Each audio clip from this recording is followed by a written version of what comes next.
Hey, what's going on, guys? Welcome to the channel. UFC Vegas 75, Marvin Vettori versus Jared Cannonier just ended. And this is going to be my UFC post-fight for specifically the main event. We're going to recap Marvin Vettori versus Jared Cannonier. And what a fight this was. This was absolutely craziness. But honestly, I feel like that's a bit of an exaggeration. And we'll talk about that in a second. Jared Cannonier wins via unanimous decision. Two judges give him a 49-45 scorecard, and one judge scores it 48-46 for Cannonier. And honestly, the reason I say it's a bit of an exaggeration, even though this was, while I was watching it, I'm like, this is a crazy fight. This is a wild fight. I think that's a bit of an exaggeration because I feel like this fight, outside of moments of competitiveness, short moments of competitiveness, I thought that Jared Cannonier dominated this fight rounds 2 through round 5. So it wasn't the back and forth war that some of us are making it out to be. There were some rounds that were competitive. The first round, Marvin Vettori clearly won in my opinion.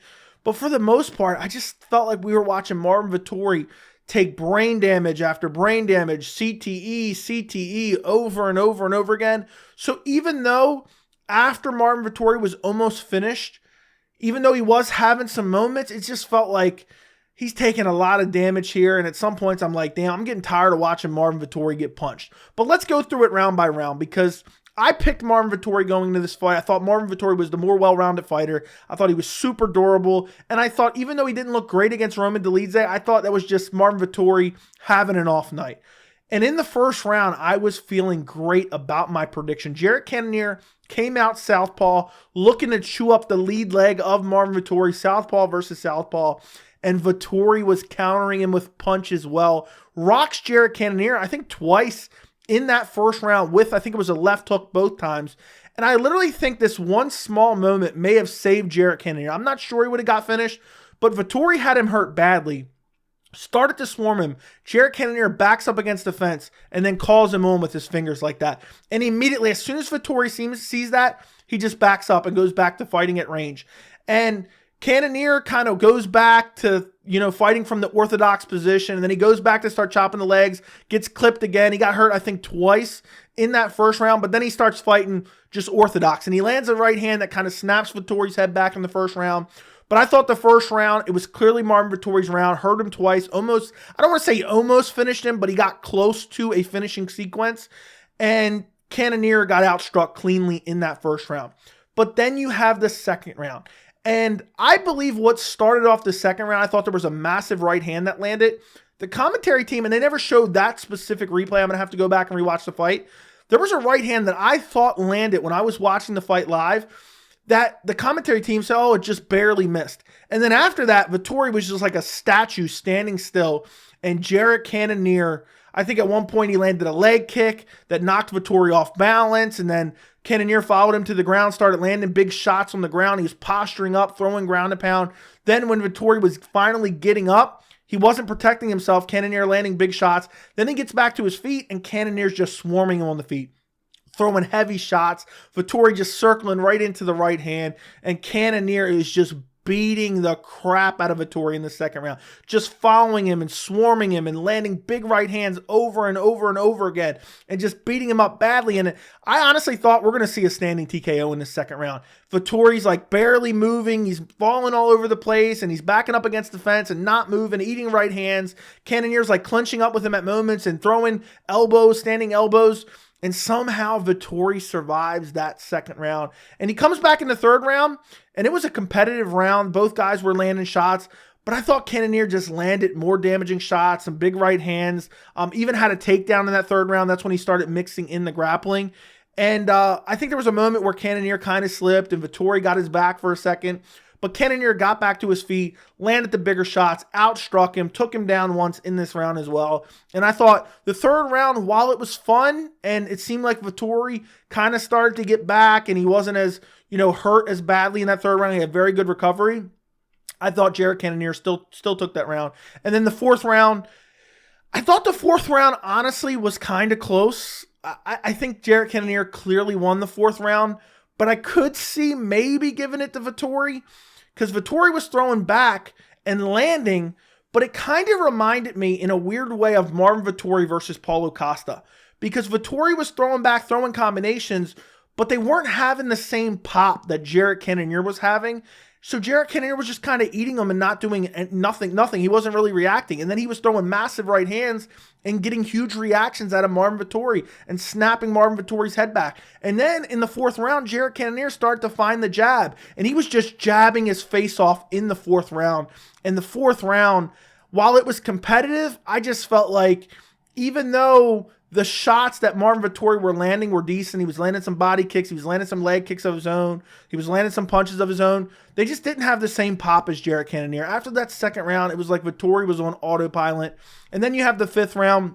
The fifth round, I thought Jared Cannonier could have got a 10-8 fifth round. The second round, I scored clearly 10-8. I don't know if I mentioned that or not. So first round, 10-9 for Marvin Vettori. Second round, 10-8 for Jared Cannonier. Third round, 10-9 for Cannonier. Fourth round, 10-9 for Cannonier. Fifth round, I thought it could have been a 10-8. Jared Cannonier still just pressing forward, landing that right hand over and over and over again, snapping that jab. And I think he even shot in or 1 and 2 takedowns in the fifth round. I think he may have got one of them and landed some ground and pound. Yeah, he took him down, I think, towards the end of the fifth round, like last 2 minutes. Took him down, landed some big ground and pound elbows. Thought he might get him out of there. I think it was the last minute of the fifth round. Thought he might get him out of there, but somehow Vettori just survives. And Jared Cannonier, honestly, I don't think a lot of people will give him credit for the performance, but what I don't think they'll give him credit for is I think Jared Cannonier has vastly improved.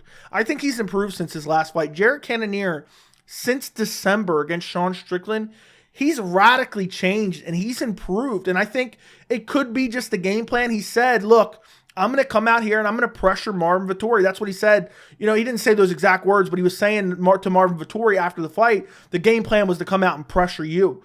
But for Jared Cannonier to do what he did in this fight, he essentially Marvin Vettori. Because Marvin Vettori has that gritty style where he mixes in the grappling a little bit and he moves forward and throws combinations and kind of wears guys out and really just puts the pressure on guys. And Jared Cannonier did that to Marvin Vettori and was lighting him up on the feet. And outside of that first round where Vettori caught him with a couple shots, Jared Cannonier was just lighting him up. And even though it was mainly the right hand, he started working in the jab. Then he said, even at the post fight, he said, I wanted to show a new wrinkle in my game. Those takedown shots were well timed. I mean, to take Marvin Vettori down the couple times that he did, wasn't able to really control him for any extended periods of time. But just to show that, have that grappling in your back pocket is incredible for Jared Cannonier, especially at 39 years old. And I can't believe, and I know everyone's talking about Marvin Vettori's toughness. Honestly, we need to give a performance of the night bonus just to Marvin Vettori's chin alone. But that fifth round, for me, it was starting to get hard to watch. And maybe I'm just getting too soft in my old age, but Vettori took a lot of damage tonight. And Vettori's only 30 years old. And I think this is going to be one of those fights. It's one of those wars that's going to have career-altering damage for Marvin Vettori. He took a lot of shots in this fight. And after that second round, even though I talked about it, some of the third and the fourth round, he was competitive in. I just think, there was really no moments for the ref to stop it outside of maybe standing TKO in that second round. But it was tough to see Vettori, especially at such a young age, take so much damage. He's supposedly entering his prime. And, I know he's already had a title shot and lost to Israel Adesanya twice throughout his career. But to see him take that amount of damage from Jared Cannonier was crazy. I almost wish he would have got KO'd in the second round because he didn't need to take all that damage in the third, fourth, and fifth round. But for Cannonier to do what he did to Marvin Vettori, when have we ever seen anyone do that to Marvin Vettori? I can't name it. I mean, even Adesanya didn't do that to Marvin Vettori. Robert Whittaker schooled him and landed good shots, but he didn't put the amount of damage that Jared Cannonier put on Marvin Vettori. And he almost got him out of there a couple times. I mean, in that fifth round, the ground and pound, the elbows he landed, almost got him out of there. The right hand was consistently landing. And also, Jared Cannonier, he came out with that game plan to fight southpaw and chop that lead leg. He started getting clipped up, and he really did. He stopped mixing it in until he really started winning the fight. And then I think maybe in the fourth round, he started bringing back that. He would switch stances, chop the legs, and then switch back to orthodox because he realized in the striking, he was getting countered by Marvin Vettori. But what I really think it came down to, after that second round, Marvin Vettori took so much damage. He was hurt so badly. Even though he has incredible recovery and an incredible chin, the shots that he was throwing just weren't getting Jared Cannonier's respect. He was landing some shots. He had some good body kicks. He even had some good leg kicks after the second round. But they just didn't have enough pop on him to get the respect of Jared Cannonier. And Jared Cannonier was just pressing forward, cutting off the cage, landing big shots. And he didn't care if he ate some shots back because he was like, oh, these don't really have any power anymore. I ate his best shot in the first round. And for him to go out there and put that level of pressure on Marvin Vettori is super impressive. He deserves a big fight in the middleweight division. And I know this is a fight where you have two guys who are never fighting Israel Adesanya again. And then on top of that, you have Jared Cannonier, who's 39 years old. How much longer is he going to be around? But he looked like he improved tonight. At 39 years old, he's improving. And he's changing his game plan. And he's admitting, look, I didn't have enough output in that Israel Adesanya fight. And I wanted to fix that. And I fixed it in this fight. I didn't have enough output in the Strickland fight. I fixed that. Now, I thought Jared Cannonier won the Strickland fight. It was very close, but I thought he won.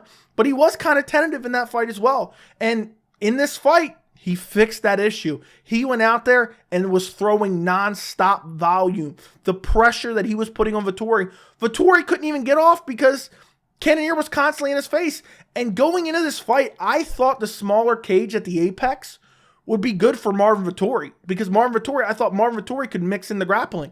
Jared Cannonier showed in this fight he's more well-rounded than Marvin Vettori. Not only was he landing good power shots, not only was he mixing up his shot selection, he was also mixing in the grappling. And even when they clinched up, Jared Cannonier was super strong in the clinch, coming over the top with elbows, busting Marvin Vettori up. Marvin Vettori was a bloody mess by the end of this fight. So Jared Cannonier showing that he is very well-rounded. And then on top of that, you look at the ground and pound from Jared Cannonier, it's almost like his waist is at his chest because when he gets somebody down, he doesn't let them break his posture. He gets his shoulders up and just puts everything he has into brutal ground and pound shots. And then he starts looking for huge elbows and he's framing off with wrist control and then slamming down ground and pound elbows. I mean, there's no criticism. There's no criticism of this performance from Jared Cannonier. And what's crazy to me is the story of the fight while I'm watching live was after that second round. Is Jared Cannonier going to wilt? Is he going to gas? Did he empty his gas tank? And even though he threw so many shots in this fight, I mean, he was able to keep the pace. Obviously, they both started to slow down, but fifth round, he still had a crazy output. And in the fifth round, he was looking for the finish. He shot in on a takedown with the last minute, and he didn't shoot in on a takedown just to rest. He shot in on a takedown to throw some nasty ground and pound and look to get Marvin Vettori out of there. I thought he might stop it in the last minute. And to have that type of pace, especially after the type of volume that he threw in that second round, was absolutely incredible. Now, who is he going to fight next? That's what I want to know, because the middleweight division is kind of a weird spot right now. Adesanya is the champ. Jared Cannonier's already lost to him. Robert Whittaker has a fight with Dricus du Plessis at UFC 290. Maybe Jared Cannonier can fight the loser of that fight. Or you have some big fights coming up. What I would like to see is you have Paulo Costa versus Ikram Aliskerov at UFC 291 in late July. And I mean, I have my, I'm wondering whether or not Paulo Costa is actually going to show up for that fight. But I would like to see the winner of Paulo Costa versus Ikram Aliskerov fight Jared Cannonier, because the winner of Costa versus Aliskerov kind of puts themselves in contention, especially if Aliskerov beats Costa. That's going to be massive. Costa's currently ranked at number 5. And if they win, they're probably not getting the next title shot. They've already said Robert Whittaker or Dricus du Plessis get the next title shot. I know you have the X factor of maybe Khamzat Chimaev coming to the middleweight division. But honestly, if Paulo Costa wins, who wouldn't want to see Jared Cannonier versus Paulo Costa? That would be incredible. And if Jared Cannonier gets another big win, let's say he beats Paulo Costa, who's coming off a win over Aliskerov, that puts him in title contention. And I don't know, the UFC is trying to build some new contenders right now with Aliskerov and Abus Magomedov fighting Sean Strickland. But I wouldn't mind seeing Jared Cannonier fight those guys. Or he could fight the loser of Robert Whittaker versus Dricus du Plessis. Or if, let's say, the UFC gives Khamzat Chimaev a title shot at UFC 293, maybe they just have Jared Cannonier fight the winner of Robert Whittaker versus Dricus du Plessis. I don't think that makes a whole lot of sense. And let's be honest, it will be Robert Whittaker. And we can see Jared Cannonier, Robert Whittaker too. I believe that first fight happened in 2020. And that was a decent fight, even though Robert Whittaker, looked so good. I think Robert Whittaker got hurt in the third round of that fight by Jared Cannonier. So Jared Cannonier's in a good spot. It just sucks for him that he had such a lackluster performance at UFC 276 against Israel Adesanya. So I don't think anyone's going to want to see that fight anytime soon. But let's say he goes out there and starches his next opponent. Let's say he fights Abus Magomedov, who's coming off a win over Sean Strickland. Or maybe they do the Sean Strickland rematch. I don't know, because I think the Magomedov-Strickland fight is trying to build a new contender at middleweight, potentially for Adesanya to fight. So I don't know if the UFC is going to want to make that type of matchup. But Jared Cannonier should have a big fight in his next fight to put him somewhere close to title contention in the middleweight division. And he looked incredible in this fight. And it would be a shame if after this performance, they throw him basically a nobody, kind of like they're throwing some guys into the top 10 to just attempt to build some new contenders, which I understand because Adesanya's kind of cleared out the division. But at this point in time, Jared Cannonier, he has to capitalize on a performance like tonight at UFC Vegas 75 against Marvin Vettori, where he basically outclassed Marvin Vettori rounds 2 through 5. Incredible performance. The stamina was incredible. The striking was incredible. The power was incredible. Let's be honest, Marvin Vettori, I've talked about his skill set in the past. It's very average. He's good everywhere, not great anywhere, but we've never seen anybody do that to Marvin Vettori. So I still think phenomenal performance by Jared Cannonier. Can't wait to see who he fights next. I think it'll be probably another Fight Night main event. And I think, with a couple more wins, maybe 1-2 more impressive wins, they could probably try to come up with an Israel Adesanya, Jared Cannonier too, depending on how the middleweight division is flushed out by that point with all these other matchups happening. I think it's possible. If people want to see a Robert Whittaker trilogy fight against Adesanya when Whittaker's lost twice already, I think there could be an appetite made for Adesanya versus Cannonier too. But let me know what you guys thought about the fight down in the comments. Let me know what you think about Marvin Vettori's future after taking all that damage. Don't forget to like the video. Don't forget to subscribe to the channel. And thank you so much for watching.